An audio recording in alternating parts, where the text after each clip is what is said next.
Hey y'all, so I know it's been a minute, but I'm back with a tutorial. But first, if you'd like to connect with me on social media, you can follow me on Instagram at thebest_by_Jess. And of course, don't forget to like and subscribe to my channel.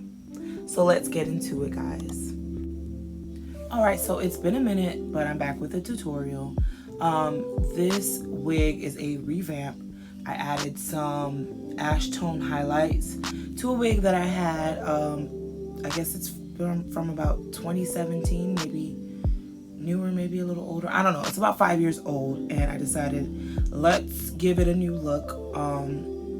It is a bob length wig, and it is a frontal wig. Yeah, I don't know what was going on with that money piece in the front. It's just like uneven. You know, you live and you learn, right? So let's get into what you'll need. First, you will need the T-pins, some clips, a rat tail comb, and for my highlights, I use the Mitchell Synchrolift Ultra Quick Blue Powder Lightener. Also, I used 20 volume and 40 volume, which was not shown here, as well as some foils. Alrighty, so I went ahead and attached the wig to the mannequin head. Make sure it's very secure because you want to detangle and you want to get the wig to be as easy to manage before you start to foil. So now I'm going to start with getting my sections, parting for my sections. So first I got the money piece separated because this is the piece I know I want to be the brightest or the lightest blonde that I can possibly do. So you want to separate your sections. Now, as far as sectioning goes, I did do the 5 standard sections. I know it may not be as clear, but there's 2 sections in the back, 3 along the front, so 2 on the sides, 1 mohawk, as well as the money piece in the front middle.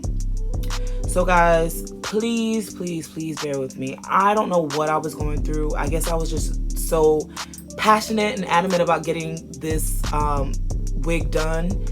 I disregarded putting my phone on landscape mode instead of having it vertical, so that was my fault. And then 2, y'all, my angles were so bad, like they were pretty much out of the view. So nonetheless, that was one of my mishaps. Another thing, guys, don't ever, I mean, you can if you want, but for the ease of, you know, getting it done as well as for manageability, don't use any barbecue grill foil, no Reynolds wrap, because that mess is coarse. And I had the hardest time getting my foils to be neat and placed properly. So for highlighting, I did do the weaving method. So to keep myself balanced, I did count tracks. So I did 3 tracks on each section, and I back combed first just to make sure I didn't have that line of demarcation. Now for the back, I did do mostly weaving, but for the front, I did a combination of weave and slicing because I did want more of a bolder look in the front. So one thing I do want to mention that you want to keep in mind is when you're adding your lightener to your foils, you want to make sure you are saturating, especially if you're going to use barbecue grill foils like I did, because like I said, they're coarser, so they did move the product around a lot. And here you see that my highlights weren't an all over even look, so that did kind of bum me out a bit. But I mean, you know, you live and you learn. I just pointed it out there. You live and you learn. So because this is you know, virgin hair, I didn't want to let them over process with the lightener, so I went ahead and just washed it out, even though I did notice that there were some, you know, parts that didn't fully take. You know, it is what it is. This is a wig. It'll probably look fine anyway, right? So now we're just rinsing out the lightener, getting all of that product out to make sure that it's not still in there and it's not still processing. To shampoo, I use the Pantene Hydrating Glow shampoo in a mixture of O Green's Argan oil shampoo. That one's a more thick and moisturizing shampoo, so mixing them both together is just going to help with getting that hair to feel as soft as possible.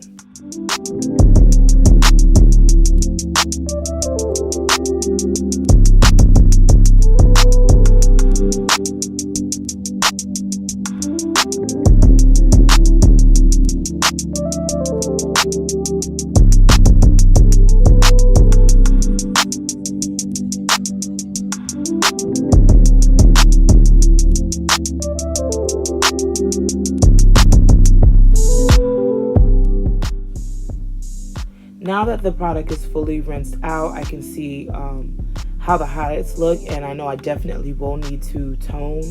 Also, after blow drying this hair, which you'll see, I realized that I didn't like how much blonde I had in the front. Like, I felt like it was a little too much. So I did go back and start shadowing the roots to give it more of a lived-in look.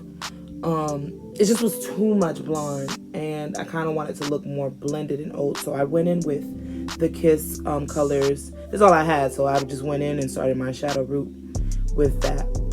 So I didn't do the whole wig because I wanted to keep some of the lightness at the bottom, but I did basically section out the crown part of the wig.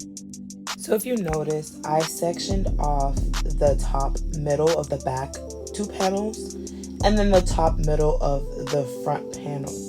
So here you will see that I am still using my barbecue grill foils, and like I mentioned before, they were coarse, but I'm just using them to separate from the section that I am shadowing the root, to keep them from, of course, bleeding through to the sections that are already highlighted, that I want to keep highlighted. So now I'm just going to continue doing that same thing all throughout the sections that I mentioned earlier, of course, that are left. So just going to work my way through shadowing the rest of those roots, and then we're going to be back for the next step.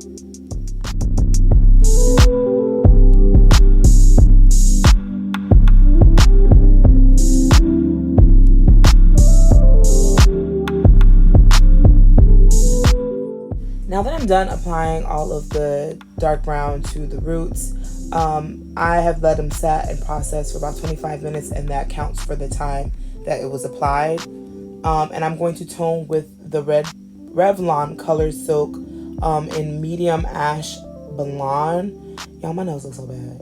It looks so bad. But we're using number 70 ash blonde. So now I'm applying the toner, and I'm basically saturating it as much as possible from root to ends and working it through. Now, let me tell you guys, I would have never guessed. Like, I know I've seen a lot of other hairstylists and people on YouTube use Colorsilk, but I would have never guessed it worked the same exact way as a traditional toner. Like, when I tell you this is going to be my go-to for wigs, it was the easiest process.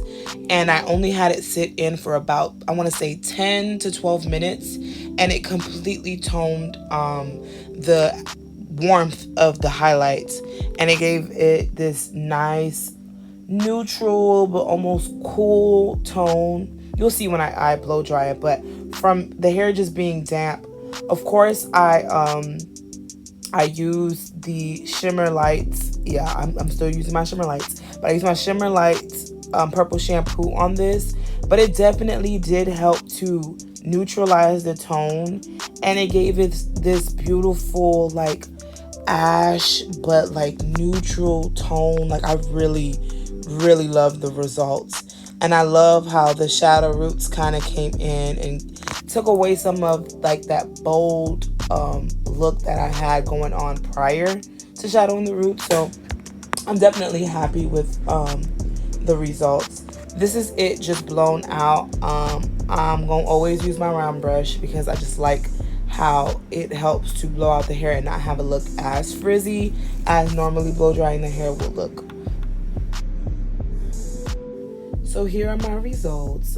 This is me with the newly highlighted wig right after an event. So Humidity did have a play in how my curls dropped, but nonetheless, I am thoroughly pleased with the results. If you're feeling this look, of course, comment below, like, subscribe to the channel, and be back for more.